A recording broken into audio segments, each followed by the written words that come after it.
Class 11 Bangla Michael Madhusudan দত্তের লেখা ঈশ্বরচন্দ্র বিদ্যাসাগর কবিতাটির লাইন ধরে ধরে আলোচনা আজকে আমি তোমাদের শেখাবো।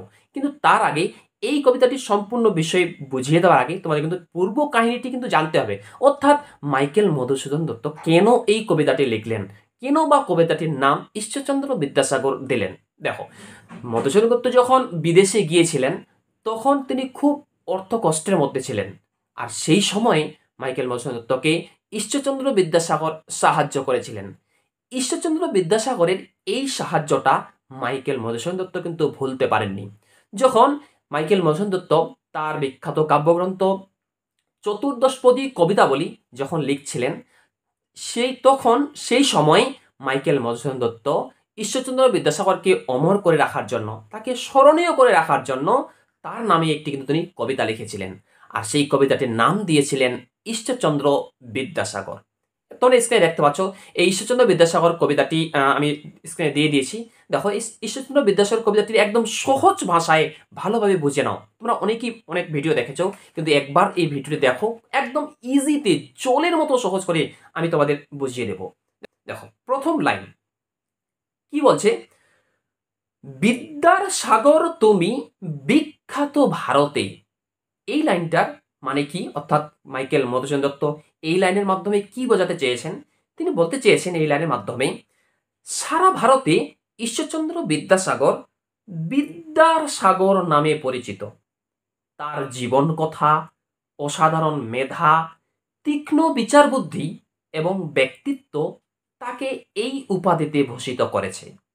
অর্থাৎ কবি মাইকেল মধুসূদন দত্ত এই লাইনের মাধ্যমে বোঝাতে চেয়েছেন ঈশ্বরচন্দ্র বিদ্যাসাগরের এই অবদানের জন্য তিনি সারা ভারতে বিদ্যার সাগর নামে পরিচিত। তারপরে দেখো পরের লাইন দেওয়া আছে, করুণার সিন্ধু তুমি সেই জানে মনে, দিন যে দিনের বন্ধু। দেখো, এই লাইনটার ব্যাখ্যা কি? এখানে বলছি কি, এখানে এই লাইনটার মাধ্যমে আমরা বুঝতে পারি বা আমরা এটাই জানতে পারি। এখানে দেখো কি বলছে, সিন্ধু শব্দের অর্থ হলো সমুদ্র।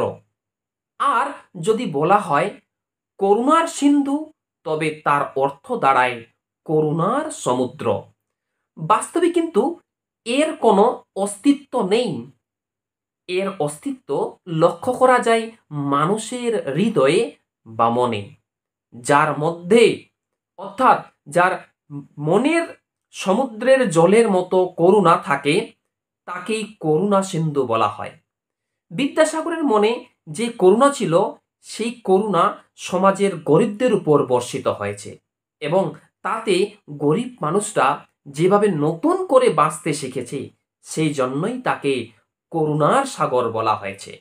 এবার তারপরে যে লাইনটা দেখতে পাচ্ছ লেখা আছে, দিন যে দিনের বন্ধু। এই লাইনটা কি? এবার দেখো, দিন যে দিনের বন্ধু, এখানে দিন শব্দের অর্থ হলো দরিদ্র বা গরিব মানুষ। আর এই দরিদ্র বা গরিব মানুষদের দুঃখের সময় ঈশ্বরচন্দ্র বিদ্যাসাগর হাত বাড়িয়ে দেন, তাই তাকে বলা হয়েছে দিনের বন্ধু। ঈশ্বরকে এই নামে ডাকা হয়, তিনি যেন ঈশ্বরের সমতুল্য। আর যারা দরিদ্র তারাই এই দিনের বন্ধু অর্থাৎ ঈশ্বরচন্দ্র বিদ্যাসাগরকে জানে। তার পরের লাইন দেখো, লেখা আছে, উজ্জ্বল জগতে হেমাদ্রির হেমকান্তি অম্লান কিরণে। এখানে একটা শব্দ আছে হেমাদ্রি। এই শব্দটি আমরা যদি সন্ধি বিচ্ছেদ করি, তাহলে এই সন্ধি বিচ্ছেদ দাঁড়ায় হেম যক অদ্রি। এবার এই দুটো লাইনের তাৎপর্য বিশ্লেষণ দেখো। এখানে বলছি কি, এখানে হেম শব্দের অর্থ হলো সোনা আর অদ্রি শব্দের অর্থ হলো পর্বত। বাস্তবে কিন্তু সোনার পর্বত হয় না, কিন্তু সূর্যের অম্লান আলোয় অদ্রি অর্থাৎ পর্বত, এই পর্বত কিন্তু এখানে হিমালয় পর্বত সোনার মতো উজ্জ্বল রূপ ধারণ করে। অর্থাৎ কবি মাইকেল মধুসূদন দত্ত ঈশ্বরচন্দ্র বিদ্যাসাগরের পর্বতের মতো ব্যক্তিত্ব আর সোনার উজ্জ্বলতার মতো করুণার কথা বোঝাতে গিয়ে এই লাইনগুলি বলেছেন। পর্বত যেমন একদিকে দেশকে নানাভাবে রক্ষা করে, আবার তার সৌন্দর্য মানুষের মনকে মোহিত করে, ঠিক তেমনি বিদ্যাসাগর একদিকে ছিলেন সমাজের রক্ষাকর্তা এবং অন্যদিকে তার উজ্জ্বল ব্যক্তিত্ব মানুষের হৃদয়কে জয় করে নিয়েছিল। তার পরের লাইন দেখো, এই লাইনগুলোর মানে কি? লাইনগুলি দেওয়া আছে, কিন্তু ভাগ্য বলে পেয়ে সে মহাপর্বতে যেজন আশ্রয় লয় সুবর্ণ চরণে, সেই জানে কত গুণ ধরে কত মতে গিরিশ। এই লাইনটার অর্থটা আগে বুঝে নাও। এই লাইনটার মানেটা কি? ভাগ্যের ফলে যে ব্যক্তি মহাপর্বতকে পায় এবং তার সোনার পায়ে মানে চরণে আশ্রয় নেই, সেই জানে গিরিশ কত গুণের অধিকারী। এখানে গিরিশ বলতে কিন্তু হিমালয় পর্বতকে বোঝানো হয়েছে। এই লাইনটার অর্থটা বুঝে নিলাম। এবার এই লাইনগুলোর তাৎপর্য বিশ্লেষণ কি, কবি এই লাইনের মাধ্যমে কি বোঝাতে চেয়েছেন? দেখো, হিমালয় পর্বত হলো সোনার পর্বত। যে বা যারা তার সোনার চরণ তলে বা সোনার পায়ের নিচে আশ্রয় নেয়, সে বা তারা হিমালয়ের অকৃপণ দানে উপকৃত হয়। অর্থাৎ হিমালয় যেমন তার থেকে সৃষ্টি হওয়া নদীর জল দিয়ে জনপদ সভ্যতা তৈরি করে, ঠিক তেমনি ঈশ্বরচন্দ্র বিদ্যাসাগরের সোনার পায়ের চরণে যারা আশ্রয় নেয়, তারাও তার অকৃপণ দানে উপকৃত হয়।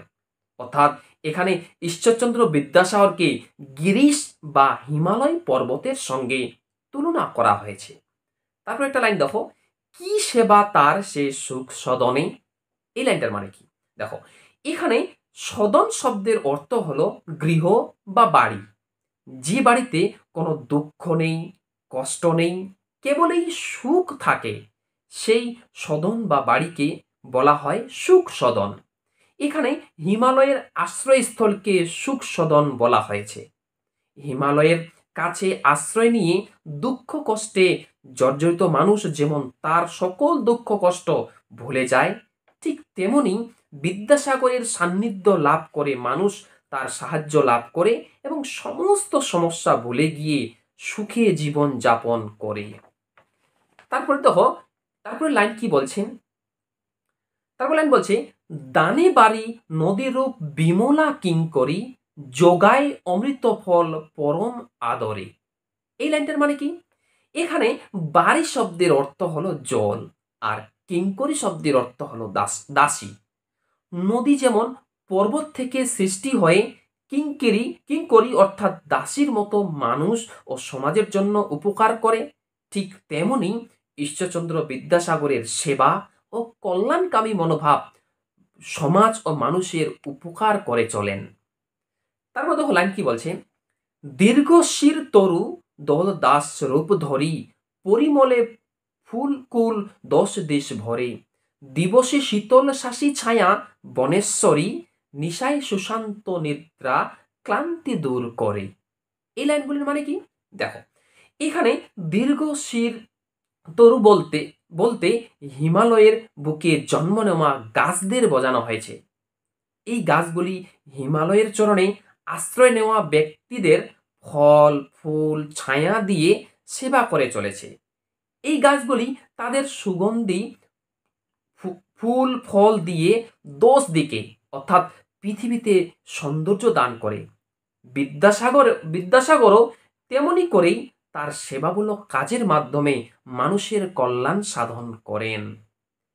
এক কথায় কবি এখানে এই লাইনগুলির মাধ্যমে কি বোঝাতে চেয়েছেন? দেখো, এক কথায় কবি এই লাইনগুলির মাধ্যমে বোঝাতে চেয়েছেন যে গাছেদের যেমন তার জন্য কোনো অহংকার নেই, তারা যেমন বিনীত এবং সেবা মনোভাবাপন্ন, বিদ্যাসাগরও ঠিক তেমনি।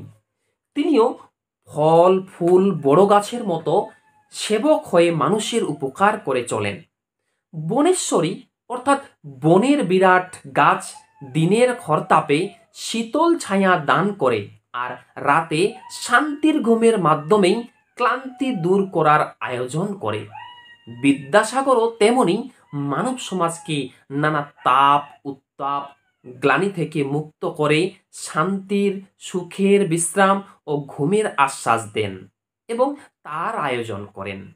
বিশ্ববিদ্যালয় স্থাপন থেকে পাঠ্যপুস্তক রচনা, নারী শিক্ষা বিস্তার থেকে বিধবা বিবাহ আইন প্রচলন করেন। তিনি ছিলেন বিদ্যার সাগর ও করুণার সাগর। সব মিলিয়ে তিনি বহুমুখী প্রতিভার অধিকারী ও দ্বিতীয় ঈশ্বরচন্দ্র বিদ্যাসাগর। এই হয়ে গেল ঈশ্বরচন্দ্র বিদ্যাসাগর কবিতার বিষয়বস্তু। এখন এই ঈশ্বরচন্দ্র বিদ্যাসাগর কবিতা থেকে যে 3টি কোশ্চেন বারবার সচরাচর পরীক্ষায় আসতে পারে, এখান থেকে আগে জানতে হবে যে এই ঈশ্বরচন্দ্র বিদ্যাসাগরকে কিসের কিসের সঙ্গে তুলনা করা হয়েছে। দেখো, মনে রাখবে এই ঈশ্বরচন্দ্র বিদ্যাসাগরকে এই কবিতায় 4টি ভাবে তুলনা করা হয়েছে। ঠিক আছে, দেখো, ঈশ্বরচন্দ্র বিদ্যাসাগরকে হেমাদ্রির সঙ্গে তুলনা করা হয়েছে, 1 নাম্বার হয়ে গেল। 2 নাম্বার, ঈশ্বরচন্দ্র বিদ্যাসাগরকে গিরিশ বা হিমালয় পর্বতের সঙ্গে তুলনা করা হয়েছে। 3 নাম্বার, এই কবিতায় ঈশ্বরচন্দ্র বিদ্যাসাগরকে দীর্ঘ শির তরুদল হিসাবে তুলনা করা হয়েছে।